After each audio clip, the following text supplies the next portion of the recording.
Proyekto Helmo.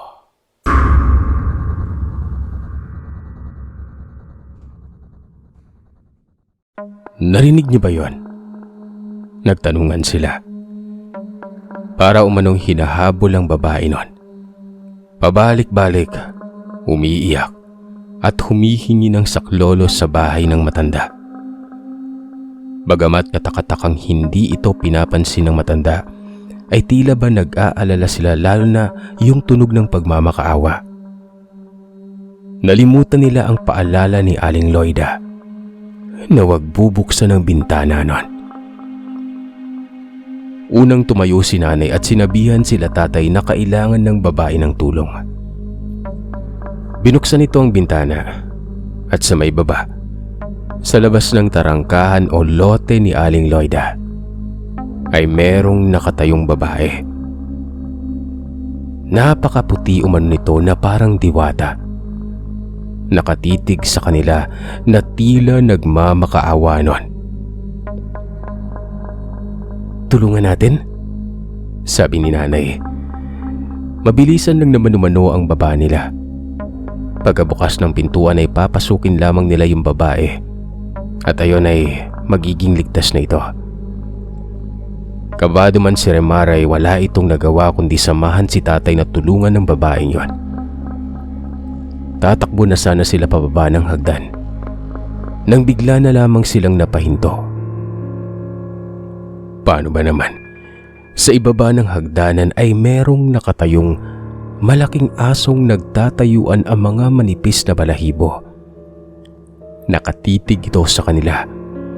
Umaangil. Napamura sila tatay noon. Paanong may nakapasok na ganoong nilalang sa loob ng bahay? Sa pagkakaalam kasi nila ay wala namang aso noon sa loob. At kung meron man ay paniguradong makikita dapat nila ito kaagad dahil sobrang laki nito. Nang magsimula na itong humakbang pataas sa may hagdan na tila ba lalamutakin sila, doon nila napagtanto na hindi ito pangkaraniwang aso. Kaya naman bago pa ito tumakbo ay inunahan na nila itong tumakbong papasok sa mismong loob ng kwarto nila at kinandado ang pintuan nun. May nakapasok ata na aswang . Narinig nila ang pag-akyat nito sa may itaas at huminto mismo sa pintuan ng kanilang kwarto. At doon ay nakarinig sila ng mga kalmot at kaluskos sa mismong pintuan at pader ng kwarto kung saan sila nalalagi. Nagkatahimikan silang lahat nun. Ano ang gagawin nila? Kung tatalon ba sila sa may bintana o ano? Kung nasaan nga ba talaga si Aling Loida nun? Kung inatake ba ito ng aswang sa may ibaba? Anong nangyari sa kanya?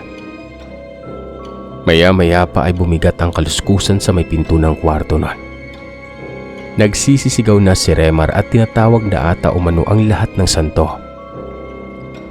Gusto na umanong tumalon ni Remar noon pero bigla na lamang nagkaroon ng kaluskusan sa mismong bintana kung nasaan sila. Takot na sila noong mga panahon na yon. Pilit tinatakpan ni tatay ang bibig ni Remar na walang tigil sa paggawa sa mga salitang hindi na nga nila maintindihan kung nagdadasal ba o kung ano. Maya-maya, habang patuloy ang malakas na kaluskusan sa may pintuang yon, ay bigla na lamang silang nakarinig ng sigaw mula sa labas ng bintana. Yun yung babae. Sumisigaw ito na, "Tumalon kayo. Sumampa kayo sa may tabing at pumadaostos nun." Doon na sila naglakas loob na buksan ang bintana nun at nakita nila ang babaeng nakatayo pa rin sa labas ng lote. Sinasabihan sila na bumaba. Tinuro ang tabing na pwede nilang talunan mula sa bintanang yon at pumadaustos na lamang sila pababa ng lupa. Bagamat siksik na siksik ang bintanang ito gaya ng pagkakasabi ko, kung pipilitin, magagawa nilang magkasya doon. Gagawin na sana nila yon nang bigla na lamang napatitig ang babae mula sa pintuan ng bahay. At pagkatapos noon ay napaatras ito.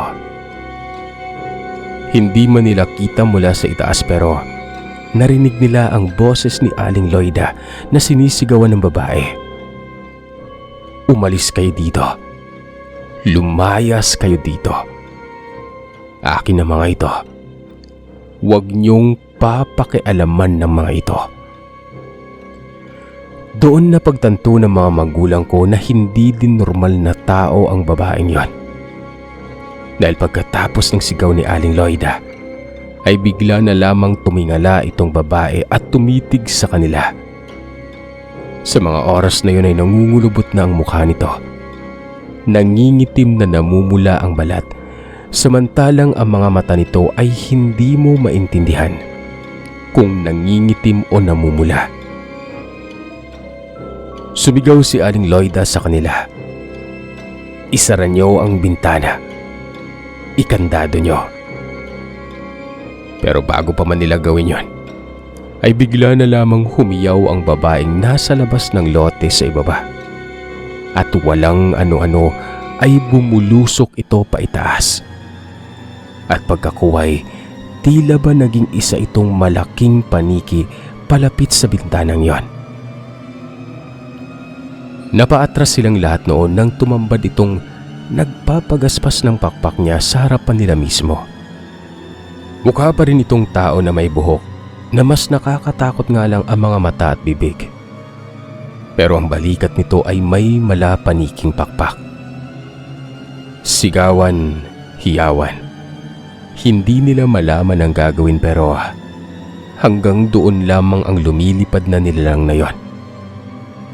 Alam mo sir, kung tingnan naman nila kahit sa liit ng bintana ay tila ba magagawa nitong pagkasyahin ng sarili sa may bintanang yon. Pero nagdadalawang isip ito. Siguro ay dahil sa kung ano man ang telang itim na pinatali ni Aling Loida sa kanila. Malamang sa malamang, panlaban yon sa aswang.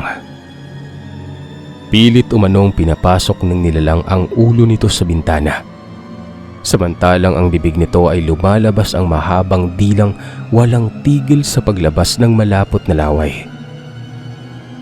Tumigil lamang ito sa pagwawala ng bigla na lamang kumalampag ang pintuan ng kwarto nila. As in na pahinto lahat. Ang nilalang, silang tatlo. Maya-maya pa ay natanggal itong lock na to na para bang may nagbukas nun. Bumukas ang ilaw sa hallway. Narinig nila ang boses ni Aling Loida na tinatawag sila. Ibig bang sabihin nun ay wala na yung aso sa loob ng bahay na pwede na silang lumabas.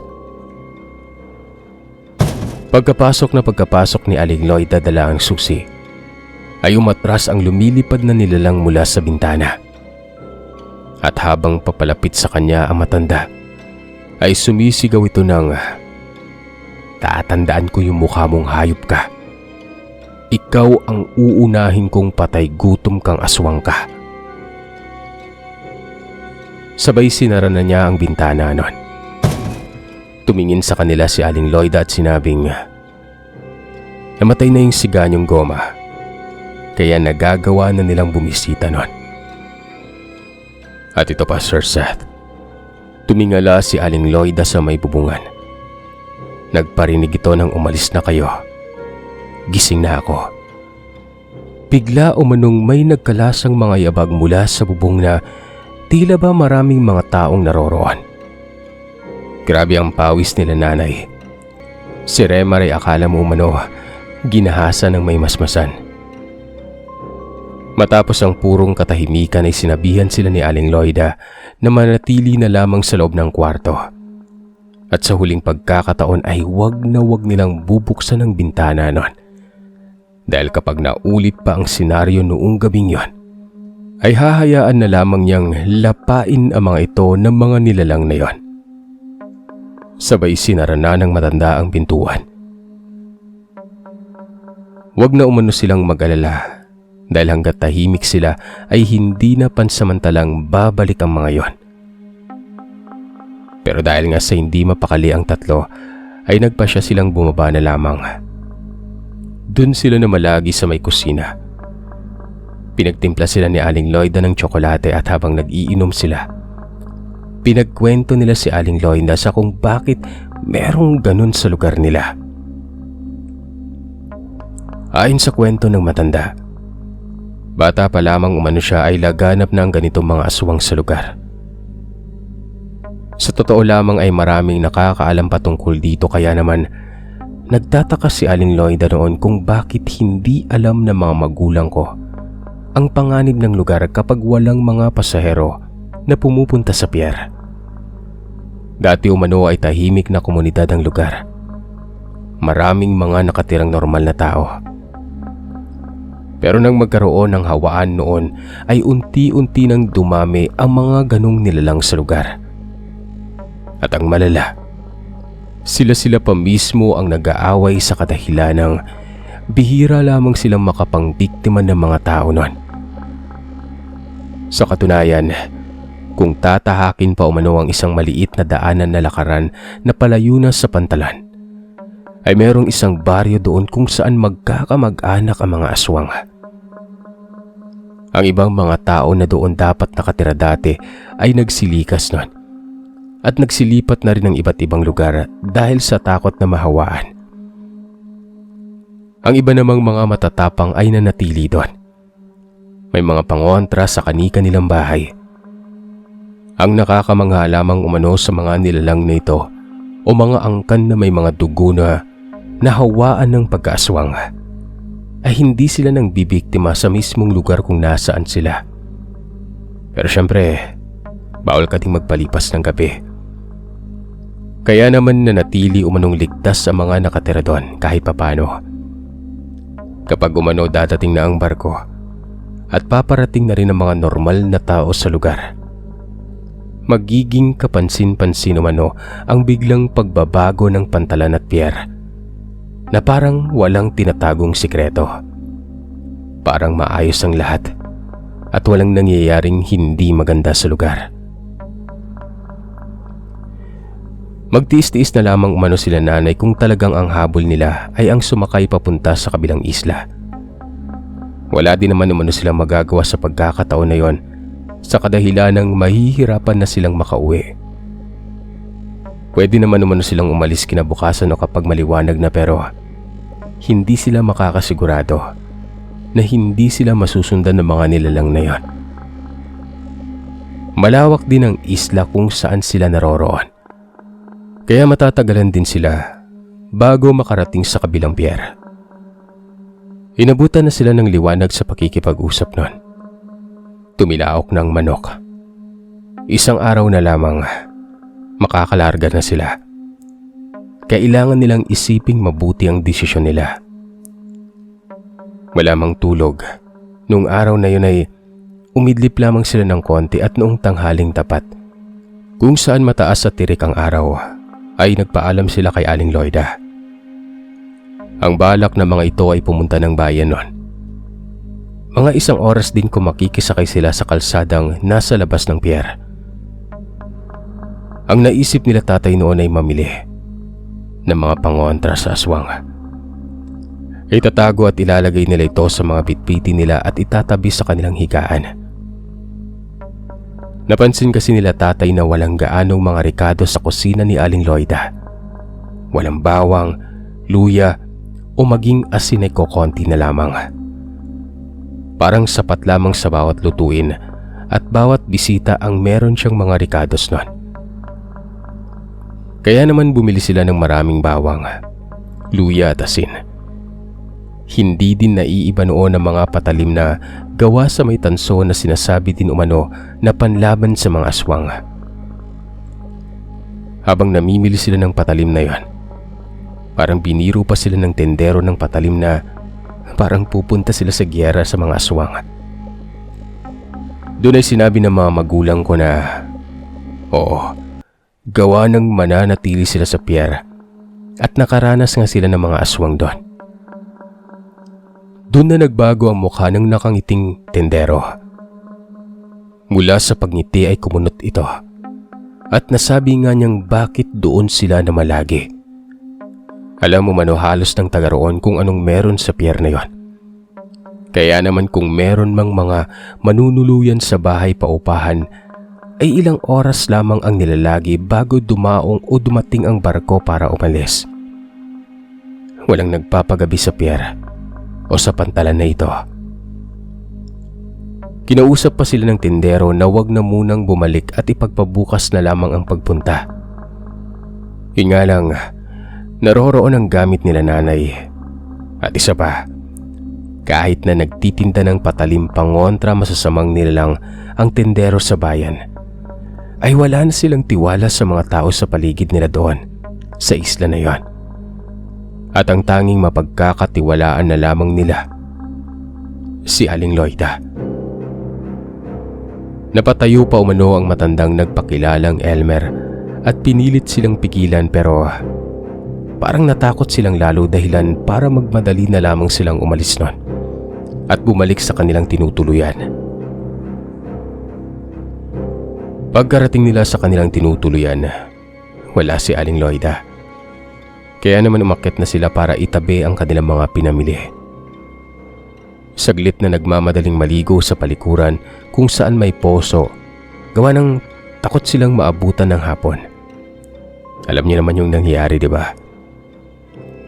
Nagdasal sila noon na sana ay hindi na nila maranasan pa mga bagay na nangyari noong nakaraan at nawa ay patnubayan sila at panatilihing ligtas. Ipinangako pa nga umano ni tatay sa sarili na kapag makaalis sila ng ligtas sa lugar na yon, ay babawasan na niya ang pag-aalis-alis. Kahit hindi na umano sila magtagal sa kabilang isla ng Central Visayas, basta makalusot lamang sila ng ligtas, ayos na.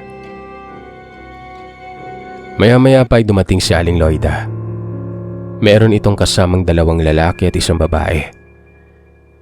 Pinakilala niyang isa bilang ang kanyang asawa at ang 1 babae naman ay ang kanyang pinsan at asawa naman ito ang isa pang lalaki.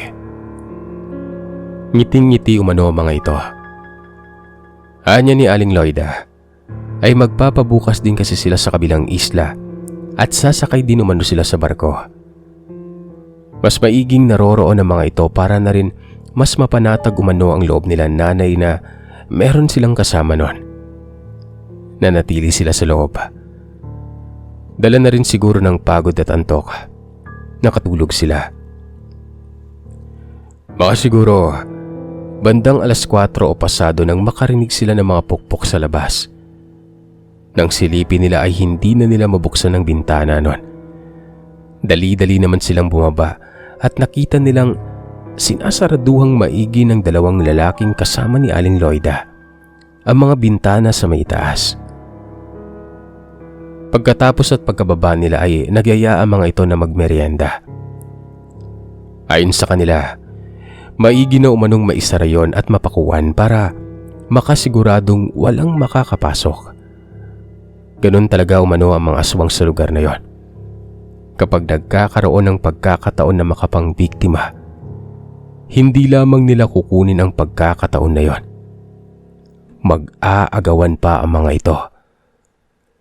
Alam na alam umano nila na nag-aagawan ng mga aswang sa parte na yon. Nag-aaway, nag-uunahan sa biktima. Kaya ang kinakalabasan, nag-aaway sa isa't isa.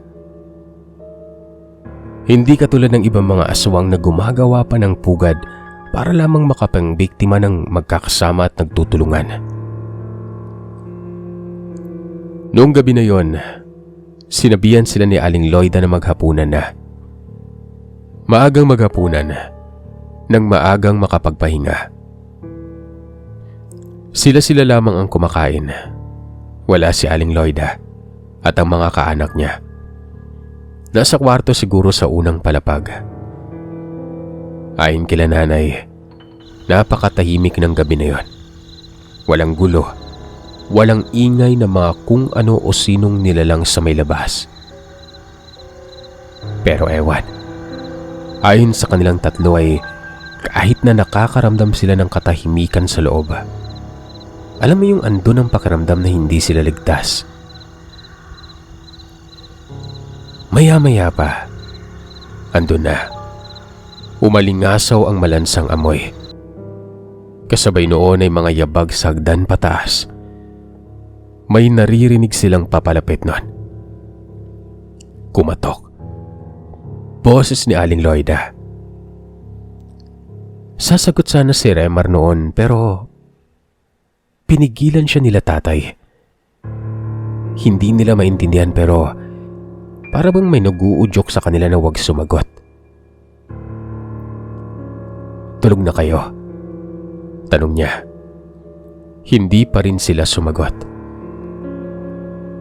Dahan-dahan, narinig ulit nila ang yabag na palayo nun at pababa sa may hagdan. At doon ay nawala ang hindi kaaya-ayang amoy. Doon sila nagkatinginan. Bagamat imposible o hindi nila naisip kaagad pero sabay silang napatanong kung paano. Paano kung hindi pa man sila nakakatapos sa pagsasalita nun, ay bigla na lamang natanggal ang pagkakandado ng pintuan ng kwarto nila. Pagkabukas, 2 lalaki ang tumampad sa kanila nun. Nagulat sila at nagulat din ang 2 lalaking ito na merong dalang mga pamalo. Nakakatakot ang itsura nila. Nagsisitulisan ng maliliit na ipin. Sa tagal nilang nagkakatitigan, ay doon nila napagtanto na ang 2 lalaki ay ang asawa ng pinsan ni Aling Loida at ang mismong asawa din niya. Umatras sa mga ito, sabay lingon sa may hagdan. Loida, akala ko ba tulog na ang mga to? Bakit gising sila? Narinig nila ang pagmumura ng matanda kasabay ng 3 hakbang. At sa 4th hakbang ay biglang lumitaw si Aling Loida at ang kasama niyang babaeng pinakilala niyang pinsan nun. Ibang-iba na ang kanyuan ng mga ito. Bagamat may pagkatao pa rin ang itsura, ay may sa aso o baboy ang makikitaan sa kanila nun. Kumpirmado. Ultimong si Aling Loida. Aswang din. Isa sa mga aswang na nakikipag-agawan sa ibang aswang. Agad na kinuha ni tatay ang patalim na nabili at ang mga naitabi nilang mga asin, bawang at tuya. Hindi makalapit ang 4 sa kanila noon. Sigaw ng sigaw si nanay. Kahit na nanginginig si tatay ay itinutok niya ang nabaling patalim. Samantalang si Remar ay tiniis ang lasa ng bawang nun. Mabalatan lamang at madurog ito sa mga ipin niya. Kanya-kanya silang bulsa ng luya. Hindi katulad ng naunang engkwentro nila sa mga aswang. Tila may pagkatao pa ang anyo ng mga ito. Maliban kay Aling Loida na may pagkakataong napapatingin sila gawa ng nagiging aso tapos babalik na naman sa tao ang matandang yon. Nagmumura na rin sila tatay nun. Na wag susubukang lumapit na mga ito sa kanila dahil hindi sila magdadalawang isip na taraki ng mga yon. Nagsusubok pa ang isa na paluin sila tatay pero sa tuwing mag-aakmang babato sila ng asin ay hindi natutuloy na lumapit ang mga yon. Akala nila katapusan na nila nun. Mabuti na lamang at wala silang tigil sa pagsigaw. Dahil Sir Seth, isang milagro ang nangyari pagkatapos nun. Nakarinig sila ng sigawan ng mga tao mula sa labas. Pagkatapos noon ay may sumunod na tunog ng isang sasakyan. Talagang sinira ng mga tao ang tarangkahan at pumasok sa loob ng bahay. Sila Aling Loida ay tila nagulat na mayroong mga tao ng mga oras na yon. Tumakbo sila pababa. Wala din naman silang madaan ng bintana sa may taas dahil nga nakapako lahat yon. Pagkababa ay nagkagulo lamang saglit.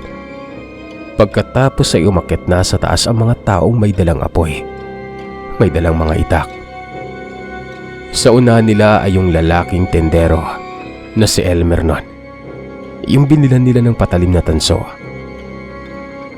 Ayon naman dito sa tendero, hindi umano siya mapakali sa pagbalik nila nanay sa lugar. Dahil sa pagkakaalam nila, halos lahat ng mga nakatira dito sa pier ay mga aswang. Kaya imposibleng may taong magpapatuloy sa kanila nun. Napansin rin pala ito nang binilhan nila ng bawang at asin. Kaya naman yung mga tao ay nag-usap-usap sa palengke noon para sana tulungan sila. Kanina pa raw sila paikot-ikot sa lugar at tila tahimik ang paligid noon. Pabalik-balik sila sa mga kalsada at daanan para lamang mahanap ang mga magulang ko at si Remar. Hanggang sa noong gabi nga din na yon, ay narinig nila ang sigawan nila nanay at tatay at ni Remar. Ayon pa sa kanila, noong papasok na sila sa bahay, ay meron tumalon mula sa may hagdanan nun. Isang asong maliksing lumabas ng bahay. At ang 3 tao naman ay tumakbo papasok sa kwarto gawa ng nahaharangan na ng mga tao ang pintuan nun. At nang habulin nila ito sa kwarto na yun ay lumusot ito sa bintana. Ibinalik ang mga magulang ko sa bayan. At yung truck na pagmamayari ng amo ng manugang ng tindero ang dinala doon para mapabilis ang pagresponde nila. Laking pasasalamat nila nanay, tatay at Remar sa mga tao doon sa bayan. Pinatuloy sila doon at kinaumagahan nga ay diretsyo na silang bumalik para sumakay sa pier.